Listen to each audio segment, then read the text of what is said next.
All right. Yeah. Thank you all for coming. Welcome to a lot of the members of the math department. This is an honor to have you guys here with us, and great for me to be able to introduce our speaker today, Gustavo Rohde, who's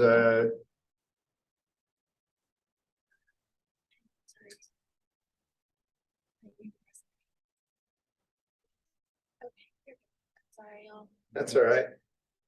there you go. Excellent. So Gustavo is a professor. Let me make sure I have all of this correct bona fides here. A professor of biomedical engineering and in electrical and computer engineering at University of Virginia. He got his bachelor's of science in physics and mathematics here at Vanderbilt University in 1999. Continued on to get his master's degree in electrical engineering here. Before he moved on, he actually took a position at the NIH in the child health and human disease branch of the NIH, studying diffusion tensor imaging. He was there for about 2 or 3 years while he was getting his PhD in applied mathematics and scientific computation at the University of Maryland.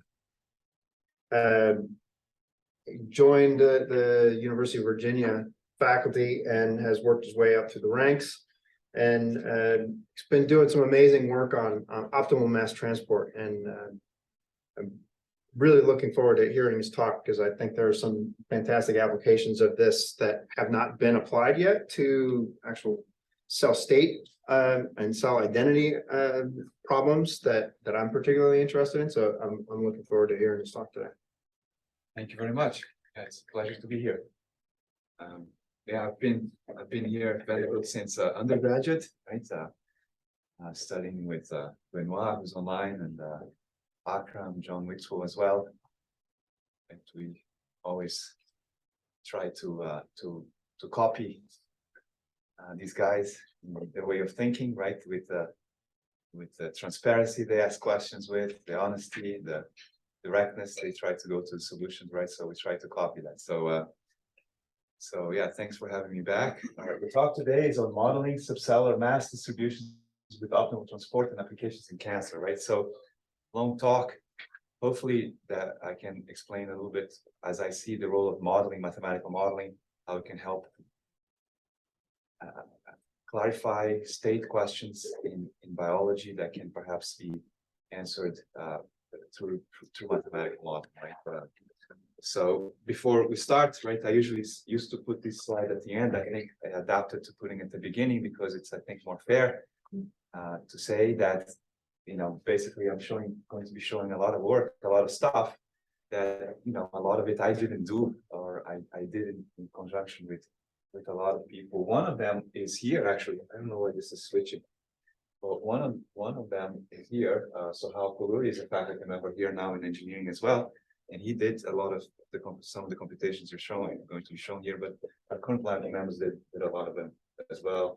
We're also collaborating with Akram on to apply this modeling here. So, you know, a lot of the stuff that I'm going to show, try to mention that this is not my own doing, only myself, right? There are a lot of people here. So the topic today, right? So I organized it more or less in 3 sessions, 3 questions, right? So the first question is, you know, cells are made of mass, right? And how do we measure differences in mass distributions inside cells, right? How do we frame questions in a scientific manner? How do we measure things that are correct, right? And here we're going to talk about cell imaging, subcellular mass transport, and then optimal transport. And then we'll talk about our own ideas about how to use optimal transport to do data analysis of transport embeddings, also called transport transforms. How does that facilitate modeling, mathematical modeling for solving different problems, including classification, estimation, modeling in general, right? And then we'll see applications on how we can extract information about cell populations and how is that related to cancer, right? So here's a slide about microscopic imaging, right? So Nowadays, I think we're very privileged that we have a lot of innovations, cell culture, fluorescent labeling, optics, automation, image analysis, computation, and so on. And all of this is converging to very, very nice quantitative information about cells, right? So here you're seeing a movie of a cell doing its thing, and the intensity here, the hot heat map, color map, where the hotter color means more of a certain protein. I think this is actin, if I'm not mistaken, right? And you can see this happening in time, right? So you can see this is a physical process, right? And the slides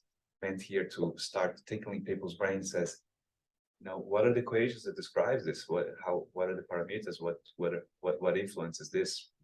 You know, can you start thinking about modeling this, right? So we have cell imaging data nowadays that can give you a lot of information like this. How is it used in biology, medicine, etc., right? So microscopy has always been used to identify the components of each cell, right? We have many organelles, many different types of proteins. They do different things at different times, right? So on the right here, have a fluorescence labeling of many different kinds of proteins. See the nucleus, nucleoplasm, nucleospeckles, nucleoli, ribosome, mitochondria, microtubules, you know, centrosome, you know, Golgi apparatus and so on, right? So with imaging like that, you can start putting together a system, like a picture for how cells work. What are the main parts, right? What are the engines? Which parts does what? Which part breaks down in this or that condition, right? Right, and this is pictures from the Human Protein Atlas. You can see the information can become quite detailed, right? And there are these wonderful databases out there. I think if you go to proteinatlas.org, you can actually see cell imaging, different fluorescence labels. I think here this year see that this is actin probably, and this is some nuclear marker, right? So you see many cells in here, and then you have the opportunity to have experiments, right? Where you have have cell type 1 and have cell type 2, right? They're different, obviously. But what is different? How do you quantify this? How do you measure things, right? You can just look at it, fine, but that's not quite science, right? You don't want to stop there, right? You want to understand, you want to summarize some concrete findings that are persistent, that last, right? So, or you take a cell culture, you add a little bit of a drug, you want to see the effect, what's causing this, right? You want to have this this type of information, right? Part of what I'll show later on has to do with pathology imaging, right? So nowadays you have this nice whole slide images, which will take this whole tissue section, right? You can see it's a very high resolution image shown at a very coarse level. Typically, these images are 100,000 pixels by a couple 100,000 pixels, right? So they're very large, and you can zoom in one little area and you can apply image processing algorithm to extract thousands of cells, right? Thousands of nuclei in this case. And then, you know, how do this nuclei population look for this type of cancer versus that type of cancer? You know, if it's an aggressive one versus less aggressive one. Wonderful questions to be asked, right? Do we know these answers? No. I argue we also don't even know what questions should be asked yet, right? So much less the answers, but there are plenty of opportunities there. Imaging, time-lapse imaging can give you a lot of information.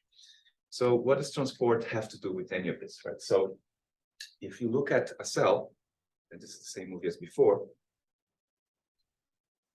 and you ask yourself, let's focus on a particular pixel or a voxel, right? It's a three-dimensional thing, right? But oftentimes just show two-dimensional images here. And so, you know, let's say that you have a phenomenon, it's a function S of X, Y, Z, T, right? So three space coordinates and a time coordinate.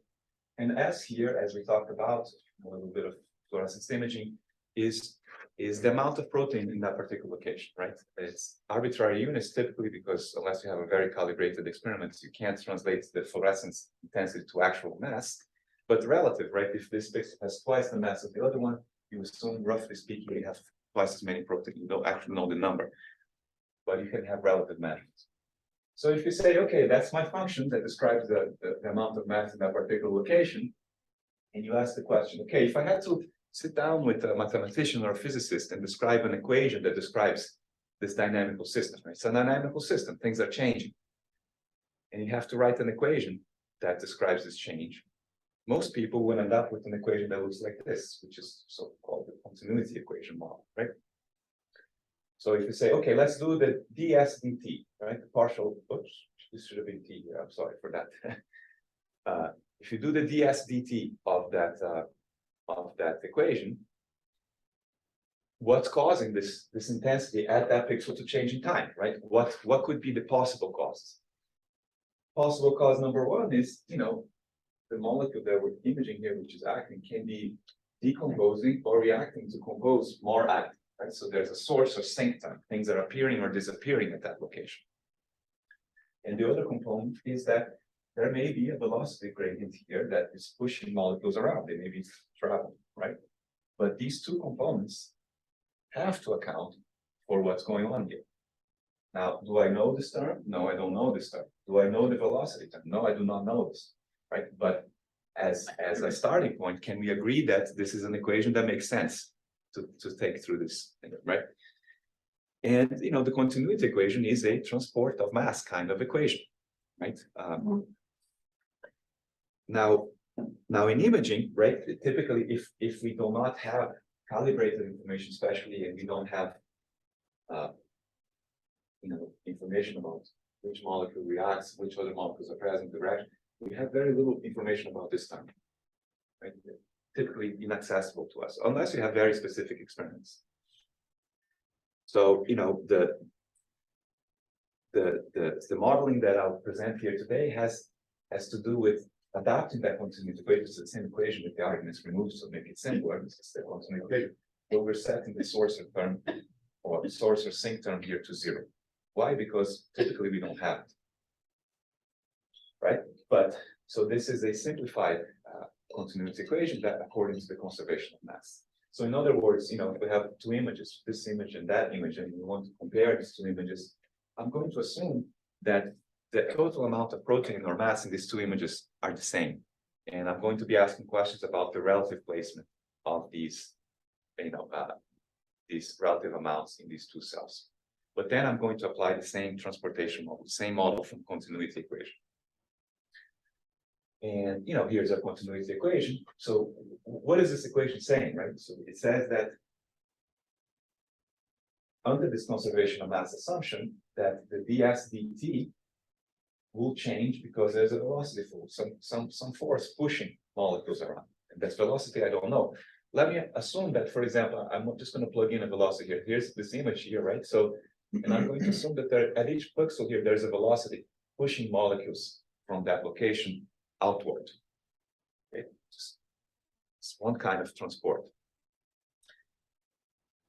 right? If I then set up a dynamical system to this equation where the velocity is constant, that it's being pushed at each pixel, I have velocity voxel, and if a molecule comes in there, it gets pumped out according to that velocity field, and I propagate that. I go from this to this to this to this to this to this to this to this to this all the way to this. I can keep going, right? But that's the transport of mass that's happening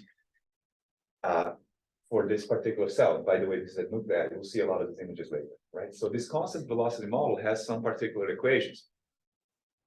And here's one equation, right?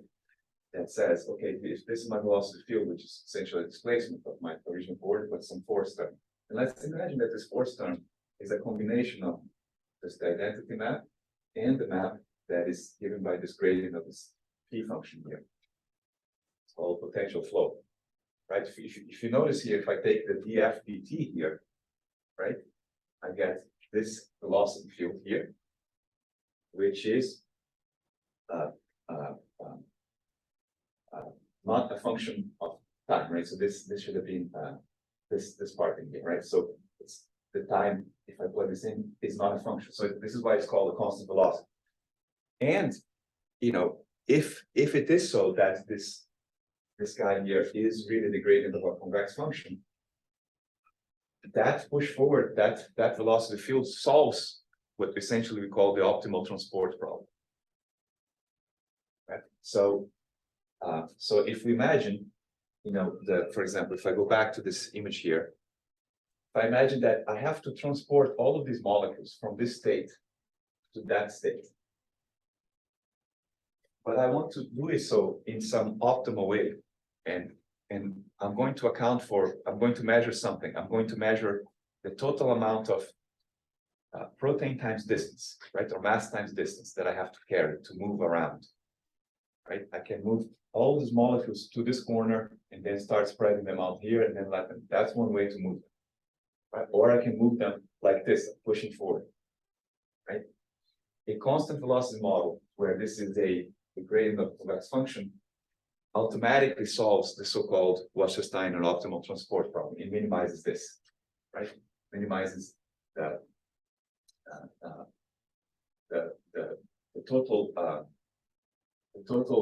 effort being quantified by the amount of protein that is being moved times the velocity, which is essentially the distance, right? The velocity is that minus the endpoint. In this case, the distance being transported.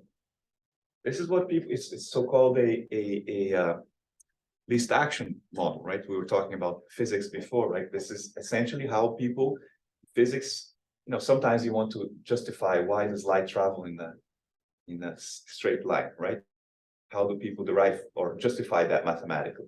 They come up with an action, like an action that measures some kind of energy that light would have to exert, that you would have to exert on light to get from here to here. And the least amount of energy gives you a straight line, right? These are very, very standard concepts in physics. And if we go here, right, and you ask the question, what's the least amount of energy? And it's cost in terms of mass in kilograms or grams times distance. That's my cost.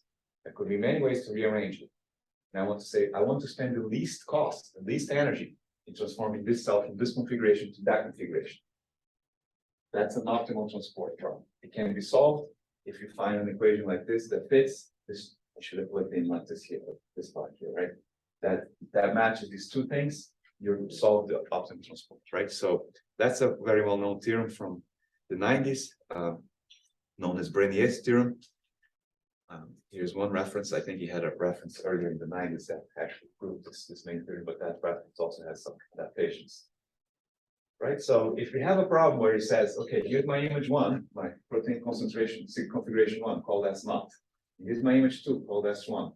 And I imagine these to be the same S observed at different times. Time 0 is S naught, time 1 is S naught. And I imagine that whatever made them evolve satisfies the continuity equation. And I want the least energy to transfer from one configuration to that. That's solved by finding this F with the gradient of convex function, essentially potential flow, right? So that's a mini course lecture in 5 minutes of optimal transport, which is very, very, very short, right? But basically, a little bit of pictures here, right? We have here two configurations of particles of mass, right? Grains of sand, molecules, and you have, initially this particle is here, and then later that particle ends there, right? So there's a distance here between the initial point and the final point. Right, and you imagine each molecule is being missed. It has a mass, so the color is the mass. Maybe the hotter color has more mass. I have configuration 1 and configuration 2, and if I quantify the cost of rearranging this to that as mass times distance that has to be transported, this constant velocity flow is the least cost, right? This came up in civil engineering in the 1700s, right? You can realize, like, if you have sand and you want to build a wall. Well, there are ways to do it, right? Different ways to build a wall. Which way do you want to do it? You want the least mass times distance that to transport, right? That's started in civil engineering. In the 1950s, people won the Nobel Prize in economics for adapting this continuum math, this differential equation version of optimal transports to discrete maths to solve resource allocation problems, right? That if you're the Coca-Cola company and you want to distribute Coca-Cola to all the vending machines in Nashville, you want to transport them, you want to minimize the transport. They adapted this, right? But so, and stay there in the past 15, 20 years, this has been going to other areas, signals, images, machine learning, like a lot of people are interested in these ideas. So here's, a little bit of a summary. This map has a little bit of a geometry as well for the Wasserstein cost. Square Wasserstein cost is actually a Riemann manifold, right? You measure your image 1, or you measure image 2, measure image 3, right? There's so to traverse through this constant velocity potential flow actually gives you a geodesic, right? And here are some geodesics plotted in 1D. So let's say this is your mass concentration in 1D. And this is mass 1 and this is mass 2. And you want to solve the transport problem between this mass 2 and mass 1 here. Right? And you compute the geodesic, that constant velocity flow, you get this. Right? If you just do the linear mixture model in your Euclidean space, you get that, right? There's no transport going on there. Right? And this is the 2D version of the same picture. A little bit more familiarity here. Let's say, how is this optimal transport actually computed? Right? So let's say we have two very simple images. We have an image grid here, image grid here. And these images only have 2 pixels. Right? Everything is 0, but these 2 pixels are 1. Let's say that. So let's say I want to transport this image to this image. I have a couple of options, right? So, for example, one option I can do is I can move, I can move this one to that, and I can move this one to that. I can make those assignments. Let's compute the cost of making these assignments, right?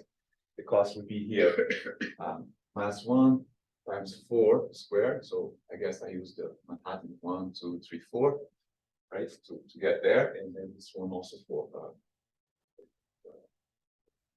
1, 2, 3, 4, right? So 32. That's the cost of 32. But that's not the only rearrangement, right? I can change the rearrangement. I can say this one to here instead, and this one to that. And you can see that, well, if I did that, I'll pay a lower transportation cost, right? And the cost would be 13. So you can set this up, in fact, as a linear program, right? Partially the Nobel Prize in resource allocation economics was for this kind of math, right? So if you describe images as discrete sources of mass, right? So this is like a delta function placed at coordinate xi with some intensity pi, that's your image 1. Image 2 is the same thing, but at yi coordinates. Then you want to find this allocation problem. You want to distribute these pixels correctly. You would set this up as a linear program. And the C here is the cost, the distance cost, right? So this is 1, this is 1, 2, right? So that if I chose to do that, that would be 1, 2, right? And this Fi means this particle goes there, this particle goes there. This is a perfectly linear program. Constrained to the fact that you have to, this red cubes have to be transported to the green cubes. They have to there. They cannot end up elsewhere, right? So those are the constraints. This is known as a linear program. It can be solved. There are other ways to solve this in the computer too. When it comes to cells, you can apply this to cells, right? Cells are pixel grids with mass on them, right? So here, this is fluorescence microscopy of a molecule that goes in the lysosomes, right? So here's image 1, image 2. All the images in the middle are made up. They're interpolated. They're computer graphics generated, right? And they are this geodesic of finding the least energy to push one configuration to the other. This is nuclei images from tissues where the higher intensity, more chromatin in that pixel location, right? So this is mass, but it's chromatin mass now. Here's image 1 and this image 2, and here's the geodesic, the interpolation between them. So you can look at mass distribution. This is another mass distribution where now all the pixels are 1, right? So, but again, be mindful that we threw away that source of sync term, right? So this image and this image, we're assuming have the same total mass, which is not quite true, right? Well, whether it's true or not, our image doesn't give us that, right? So we can't really have it anyway. So all the questions we'll be asking have to do with the relative placement of materials in here. So that's part 1. Right, and let's go into part 2 now, where we're going to build computational analysis tools that utilizes this transport mathematics in an efficient way, in an engineering-friendly way, right? That doesn't require having a PDE guy next to you every time you're asking questions about modeling your cell population, right? So we're going to build engineering tools that allow you to do all the regression, machine learning, the regression statistical hypothesis testing is. Question. Yeah, so this potential that you described there in a cell, what would actually generate that potential? A wonderful question, right? So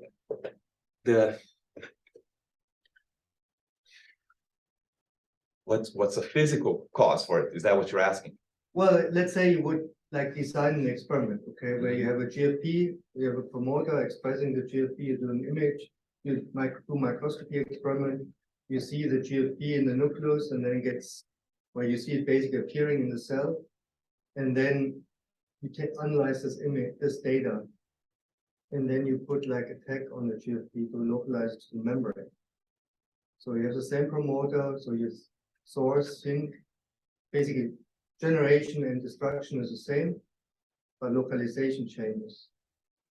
So can you then actually map out this kinds of potential You could, surface so and correct. actually measure this? Is this You- like basically your diffusion, could. you bump into proteins, or You could do that, right? So let's say you have your image 1 here and your image 2 here. And maybe you observe some images in the middle, but even if you observe images in the middle, your temporal resolution may be limited, right? So if you're asking question, what has happened between my 2 measurements? And could I compute the optimal transport with between these 2 measures, which would equate to me finding what that convex potential would be. In fact, this is how we compute for it, right? Absolutely, this can be done, and this is essentially exactly what is being done in these images. Now, if your question is, why would the cell choose to minimize, or first of all, would the cell choose to minimize energy to go from here to here? what could it be random diffusion? Could be random diffusion, right? Which way is it, right? If you have very high resolution movies, you can estimate different models and see how different one fits, right? In the absence of information, right? What I argue, and you'll see results later on, that the least energy solution is a reasonable guess to make. Or the least action approach is a reasonable approach to take, just like you do every time in physics, when I mentioned deriving that the light travels in a straight path, right? But absolutely, I don't have any physical, biophysical, chemical justification to tell you that every time you see a diffusion reaction kind of process inside the cell, and you look at the coarse scale, is least action happening there?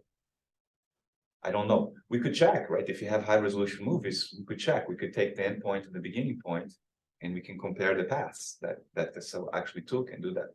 Those things are absolutely on the table and easy to check, right? If we can compute it and we can match the predicted computation to an actual observation, right?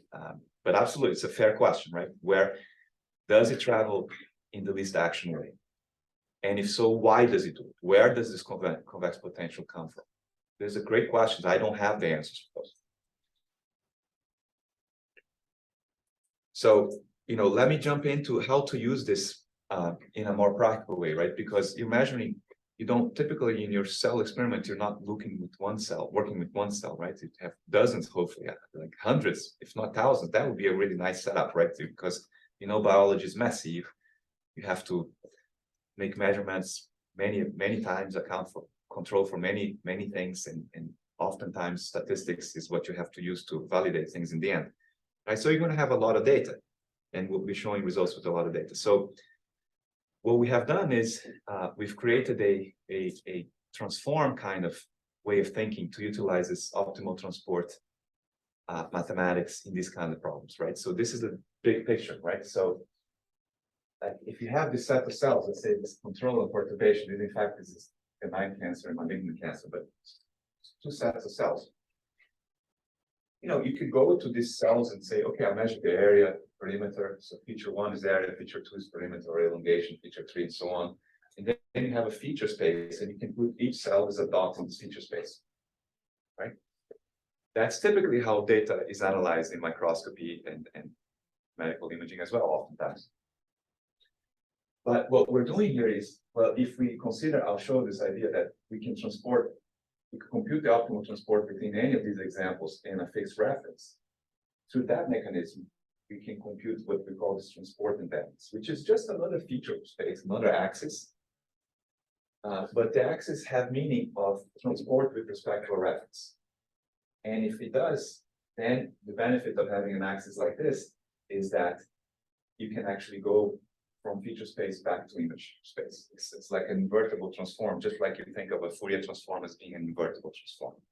which you know is not true here, right? If I have area and perimeter here and other features, how do I go back to the feed? Then I give you, somebody gives me, okay, the area was this much, perimeter was this much, the convex, the circularity was this much. Well, there are many cells that fit that description. I cannot go back, right? So this is the benefit. So this is the benefit of thinking of this. And to do this, the only trick we pulled is to say we have an image, right? And we want to compute this transport embedding, put this in transport space. Well, we're going to choose a fixed reference. This S naught is going to be a fixed reference, right? So I have my data set. There are many, many images, many thousand images. But I'm going to compute the transport of each of these images with respect to this fixed reference. And again, I'm going to solve the optimal transport, which means I just have to find the gradient of a convex function that actually matches them through this equation, where this is the Jacobian of the determinant, right? So again, under this mass conservation, if I solve that equation for matching each of these things to a reference, then I can take the match, this F, which is the gradient, and call that the transform. Why?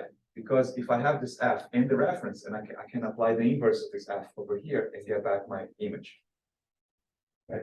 There's a geometric interpretation to what we're doing here, which is, if we view this as a Wasserstein sort of manifold, this is sort of like a planar expansion, right?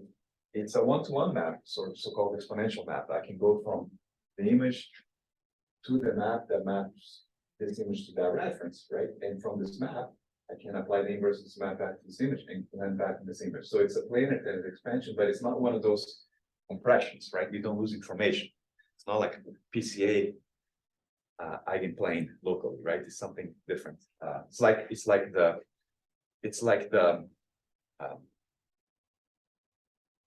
I think in cartography it's called the azimuthal projection. It's the same thing as taking the globe and making the map and flattening the map on the table, right? You can go back and unflatten the map, right? You don't lose that opportunity. You don't lose that information.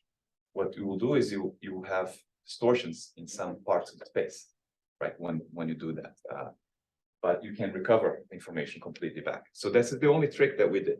And based on that, yes. So under transport, are there any assumptions in given cell in this state control needs to be transformed within let's say state, or there is not such an assumption because Well, we haven't formulated the problem just yet, right? So for example, if you're thinking about cancer, there'll be, for example, you look at the cancerous tissue, right? There are many thousand cells there. You wouldn't assume a priori, unless you have modern information, but you wouldn't assume a priori that all of these cells should be displaying whatever cancer phenotype might be. Maybe some are healthy in there, right? So now let's say I have two populations, the cancerous tissues and the normal tissues. So not all cells are different. So it's in that particular problem, I would say that the assumption that you're bringing up is feasible. There are shared phenotypes between these populations, but the populations of cells would be different. I'm not sure that I'm actually answering the question you asked, but like what you just showed, I mean, you can basically learn your feature space on your like wild type cells. Okay, and then you can apply that to the cancer cells and then see all these fractions changing. And if you have an idea about what the mutations are, you could actually link the mutations to the specific features. absolutely, and we're going to do that. Give me 5 minutes. We're getting exactly to where you asked. I'm just going slow, step by step. Yeah, sorry. No worries. So I just tried to explain how we produce this feature space embedding, right? And it's completely mathematical. It's not learned. It's not like a neural network layer that you learn what the features are. That's not it, right? Like you wouldn't say that you learn the Fourier basis, right? The Fourier bases are fixed, man. That comes from an equation, right? You didn't learn those features. Same kind of thinking here, right? In some ways we're not learning. In some ways we are, but not the same way as you would learn like a machine learning feature, right? That's not quite what's going on. So once we have these embeddings, then we're in good business. We can ask a lot of the questions. Then I'll show you an example of the question that we're asking. Maybe we'll run out of time, so I don't know what. I'll probably cut some, but right. So for example, here you have your cell population, which is, here's your initial database. But we do millions of cells, right? So you have a lot of data. and you can put into this new axis, and then you can do ligand expansion with that, appreciate, and reorganize your data set with respect to that, right? You can model it, you can actually model. You can do correlations with different populations. Say you can put two types of cells into this feature space and ask, what is the difference between them? I want to model discriminating information. All the regression, all the machine learning tricks that you may be able to use, just using this transform, this feature, this transport space. The beauty is because if you create a model in here, for example, here's a linear model, an actual linear model, a line, a linear classifier that separates this. I have the equation on this line, right? That's what my machine learning classifier gives me, that equation. I can actually go and sample that equation, and in each point, apply the inverse transform, so I can visualize my classifier, right? And this is what's being shown here, which is not something quite you can do with those other feature, other machine learning methods, right? You can also do correlations. I'll show this. So it opens up the door to ask a lot of nice questions using the mathematics that is appropriate for this kind of phenomenon, cell transport phenomenon. So let's ask some of these questions, right? So here's one typical question, right? So let's say here, this is a very, it's like a sanity check. It's like a well-known toy problem, right? Let's say here you have this drug, Wortmann, it's an antagonist. And the job of this drug, which is known, it's been bound, is to interfere with the translocation of this ORCAD protein. You know, normally, if there is no barrier, it goes everywhere in the cell. But with this drug, there's a blockage, right? It will prevent it from crossing the nuclear barrier. That effect is known. Here's imaging, right? You see many thousand cells here, and you can see zero nanomolar of this drug, and here's a cell culture, 1 nanomolar, 4 nanomolar, up to 250 nanomolar. So you have many cell populations, and you're trying to ask a question: what is happening? Where is how is the mass concentration localization within the cell? How is it different from here? Let's come up with an equation that describes that, right? So if you ask that question, so can we automatically decode this? And the answer is, we're going to do exactly this. We're going to correlate find the path in this feature space that is best correlated with that one independent variable. That one independent variable being the molarity of the drug that I'm applying to this. And the answer that comes out from that experiment is exactly this, right? So here is the molarity in log scale, right? And here is that line in feature space. That is it. Those are images that this is my model, right? That I obtained from fitting the model. But I can invert the model and see the model in image space. And it's telling me exactly that. At low molarity, low concentration, you observe that protein everywhere in the cell. The more and more concentration that you add, you start seeing the presence of that location only in the nucleus, because there's a barrier, right? So this is us using this well-known thing as a sanity check to see whether the model we're estimating matches what's well known, right? And this is actually provided by the manufacturer of the drug itself. You can see the activity, which they got it by having people look at it. And so this is like a fuzzy axis. It doesn't have units. This has units, this axis. What are the units? Mass times distance. Some kind of, it's not quite work, right? Work is force times this, but has physical units. So sanity checks pass, right? So here's another cell, right? So this is, we were talking about this morning. Like, so here's a problem. Here we're looking at neutrophils in a large set of them, and we have two channels. We're imaging myosin and actin, and these cells are in locomotion, right? Of course, you're taking snapshots of many snapshots over time, over large scales of time. And the question that is being asked here is, what does myosin and actin localization inside the cell have to do with each other? Is one dependent on another during cell motion, right? Are they completely independent? If I know the mass concentration of one, does it tell me information about the other one? Can I predict that? Are they related, or are they completely unrelated? right? So it's a question trying to understand the underlying mechanism of what these two kinds of proteins are doing as cells are moving. Solution is, here, these two channels, right? So these two channels are mixed here. The yellow is myosin, the red is actin, and and here they're mixed colors, right? For that, but here you can see the mixed color. But they're separate channels, right? So you compute this transform by an average cell,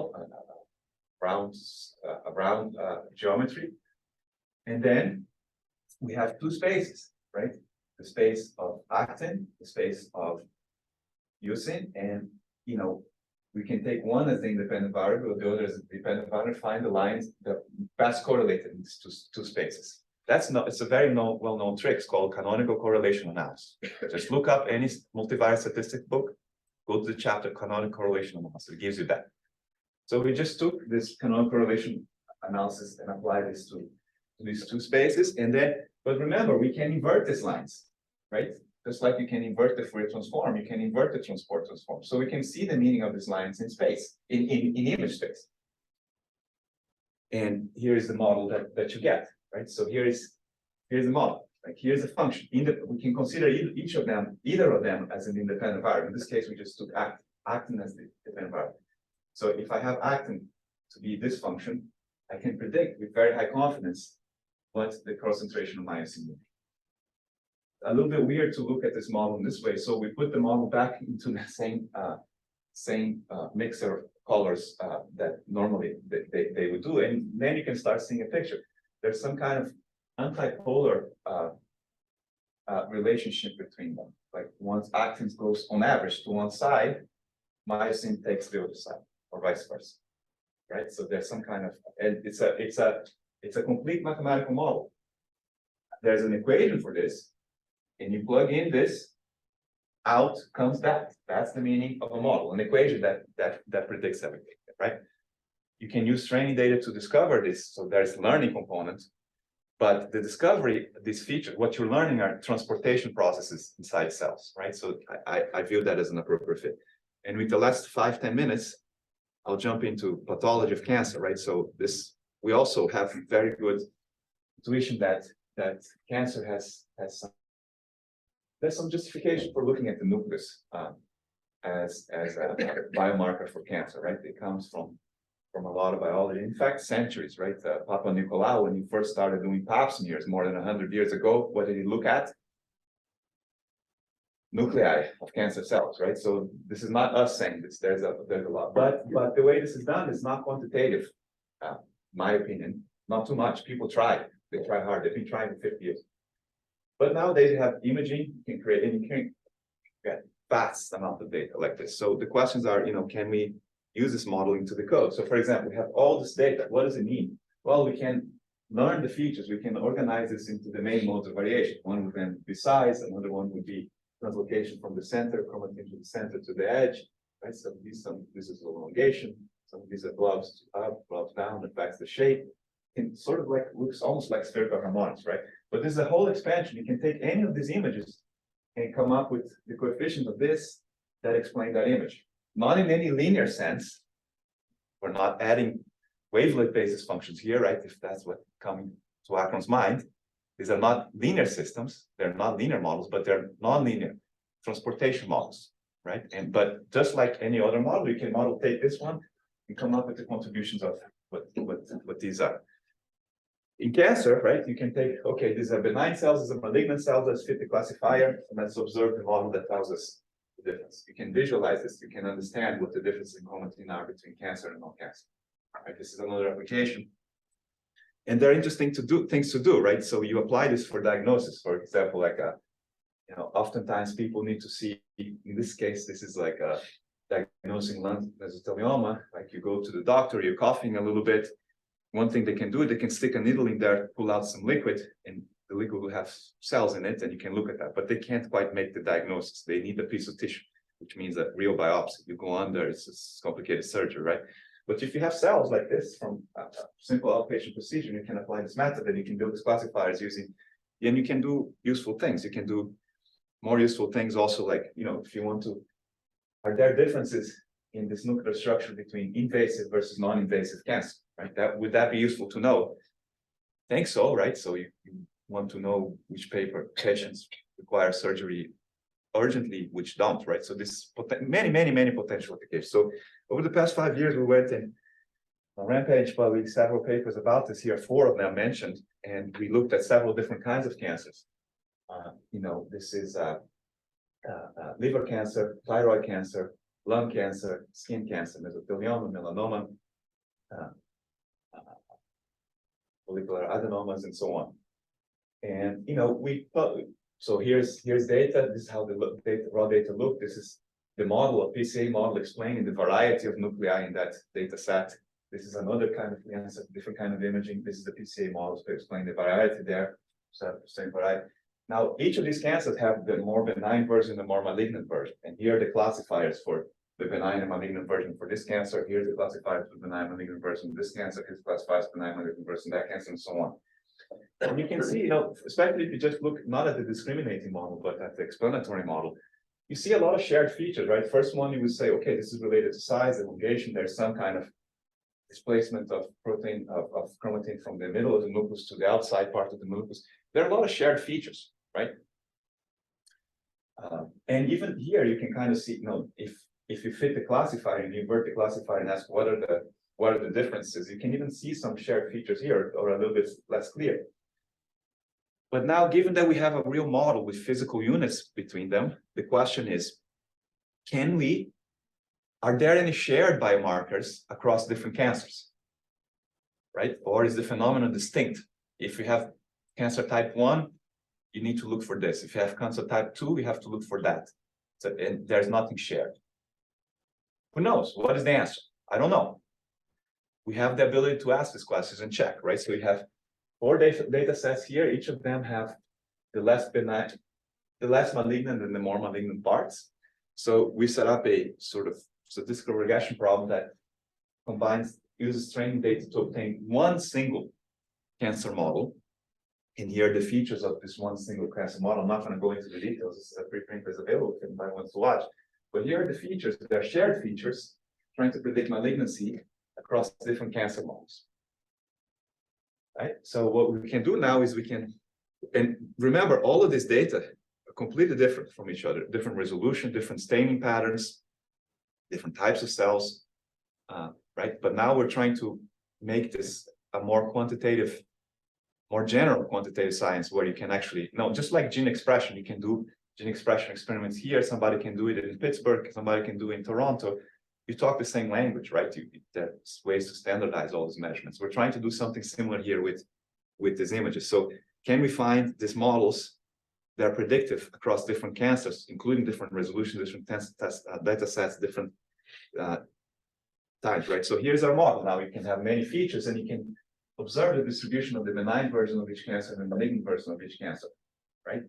And the answer is yes, there are many shared features, right? And the predictive accuracy in patient classification is it's not as high as before when you do one cancer model one at a time. Now we're doing all cancer models all together. And we say, I train my classifier using all these 4 cancers. And I want to see if I can use that general classifier to predict, do I get the same predictive power in each of them, right? And the answer is yes, there's statistical significance differences between them. The more malignant is toward the right, and you can always observe a measurable difference. Not only of that, but if you use all the cells from one patient versus the other one, oftentimes with high accuracy, 74 to 82 to 96, you can tell these patients apart. So the answer is, are there shared biomarkers in cancer as far as nuclear morphology is concerned? This seems to be partially yes. Right? Again, this is not a one-dimensional feature, it's a multi-dimensional feature space. So you can plot all the data in multiple axes. 2 or 3 is the limit of what we can arrange in a PowerPoint. But here's the same data.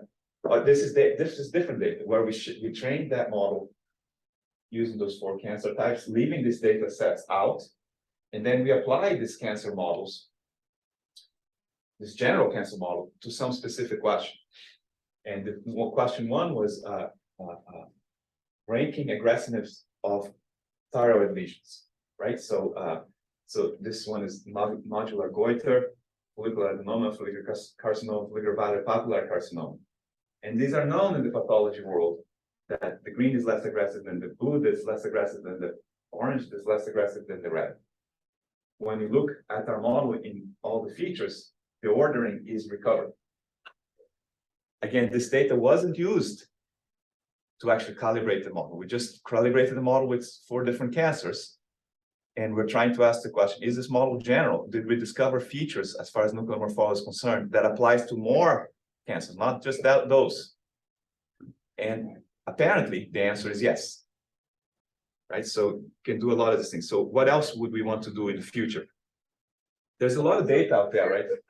Yes. So the accuracy that you're getting for these various people, how does that measure up to a pathologist? Because I presume that that's always been like the hard thing, right? It's like, how do you beat out a real pathologist looking with their special eye at the slide? But ideally, one would want to, use algorithms to do that, to substitute for. So how do you make those measurements? Like, I presume pathologists are not 100% accurate either in their, Yes, I think you're jumping into a question that is relevant. We've thought about them, but I don't know if it's preliminary to think about it or not. I mean, certainly people do this, right? You see all sorts of AI companies saying they're going to revolutionize digital pathology. Whether they're doing that or not, it's up to you to decide. But the goal here, the first question, our first intention in doing this is more scientific, in the sense that, can we establish a basis, a scientific basis? Can we validate the scientific basis? Can we have enough trust in it to come up with underlying differences between this versus that? The next step would be, are these differences that we learned clear enough that would enable us to do real serious clinical work? They're separate questions, and then my argument, you should go one thing at a time. Right now we're trying to establish, like, it's like it's not quite putting the carriage in front of the horses, but it's jumping a little bit, in the sense that, is nuclear morphology even a science? right, like you can recognize the pattern, but what is it that's driving that pattern? And how is that pattern related to actual cancer? But I think that is like a really interesting question, because like when I see this, okay, like all these different phenotypes that you observe, like if you would go in now and take these cells and would do single cell DNA sequencing, Absolutely. could you see differences? Let's say you do this imaging, okay, and then you somehow laser dissect this out. I don't know how difficult this would be, okay. And then you capture all the one, like this ring of that you have there on the border, okay. Like, how do you imagine that you get a DNA density like that is only on the nuclear envelope? Yeah, typically, for example, you can look here, right? And it's not like you're not going to find this exact image on this is the raw data, right? You're not going to find this exact image here. Yeah. But if you look closely, you will find some approximate ones. Yes. Right? So this is a model. We're trying to recover the fundamental equations that you need to use to describe any of these. And the phenotypes are there, not to the degree of purity we have isolated it there, but they're certainly there, right? So including there's some bigger ones there, some bigger ones here too, right? So if you look closely, these are there. And there are many questions to ask. What is causing this? What is this related to? If I can do single cell DNA analysis, can I link that? Can I make that link? Absolutely. We can always ask these questions, right? But just like you couldn't do science very well, or you couldn't do mechanics very well, before, I don't know, use a silly analogy, like people were trying to predict motion, right? And then Newton comes and says, well, to do that, you need to track the change in momentum, mass times velocity. If you do that, you can relate measurements, you can put everything in the same axis, you can start making predictions. We're not there with protein concentrations, mass concentrations inside cells. We're not there. I can estimate this feature, I can estimate this neural net. It's not science. What we're trying to do is come up with some underlying equations that are related to the biophysics of the problem. Not perfectly, we understand we're missing sources and sinks, of course. But once we have these axes, we have these measurements. Now, forces are forces, man. Whether the apple is falling from the tree or the cannonball, they're all related, right? Same thing happens. Can we take measurements from here? Can we talk about the same phenomenon with the similar physical units? That's what we're trying to do. If all of that works great, maybe then, just like Newton dropped a lot of apples before he was measuring the distance cannonballs, right? Maybe he started with the apples. Maybe if we understand this, then we say, okay, let's do real pathology, let's do real diagnosis based on firm scientific foundations, right? Asking questions to jump immediately, we do this, right? We do patient classification, we have to publish, we have to submit grants in age, we've all been there, right? But I argue that's more sales, right? First thing is science, the real question that you're asking. If that's solid, you're going to have an easier time jumping into real applications, real diagnosis and so on. Not that these are not real, right? But that's the summary of the spiel that we're here, right? And the last thing you can do, right? So you can do a lot. There are many cancer databases, the Protein Atlas, TCGA, and so on, where you can get a lot of this data, right? So if you want to create a breast cancer model for nuclear morphology breast, you have data. And we've shown that we have physical units. Now you can relate this data set and that data set, and you can acquire your own data here. And if you want to relate your data to TCGA, right now, can you do it? Usually not with imaging, right? You have to be maybe you can measure size, and then size you can relate. But beyond that, you can't, like if you extract some neural network feature from your human protein atlas, and you have neural network features from your data that you're acquiring, how do they relate to each other? Who knows, right? It's a little bit of black magic at the moment. Black box magic, right? So, but if you can create models, then, you want to relate to your measurements in your lab. Maybe it's trying to see, you have drug A and drug B, and you want to ask the question, which drug is more effective, right? Well, what do I use? It'd be nice to have a model for it to compare to. You can build these models from existing data, and then you can produce this model on this general cancer biomarker axis or specific kinds of biomarker axis that you computed with whatever data set is available out there. And, rank them. Did it look more like this or like that? Oh, drug B is more of a candidate than drug A, right? So there are many questions, many opportunities once you have all this. So last slide, take home messages, right? Transport underlies many subcellular processes, diffusion reaction, convection diffusion, etc., PDEs that are present in there. You don't know exactly the form of them, but this is part of the story. I think nobody would argue much with that. This technique for analyzing transport processes that we're coming up with, can be used to produce models of subcellular mass distributions, whether it's chromatin inside the nucleus, whether it's proteins that are through the cytoplasm, translocate between them, right? And it's a modeling framework for understanding phenotype differences between cell types, conditions, drugs, the effect of drugs, understanding differences distribution in cancer, right? Can we create with real biomarkers that are understandable? They have physical units attached to them, right? So physical units being intensity times distance, right? Or relative intensity, because we normalize each to have integration to integrate to one. We don't know the actual mass of the cell. The imaging doesn't tell us that, right? It tells us relative. So we're missing a piece, right? And anybody knows how to find that piece for us, we can plug it in the model, right? But we don't have that piece. And then later on, maybe we can do predictive modeling for diagnosis, for prognosis, right? Is it a bad one or not?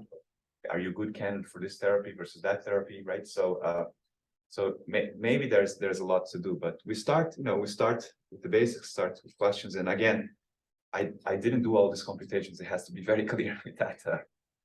So anyway, thanks for your time. I realize I'm a little bit late.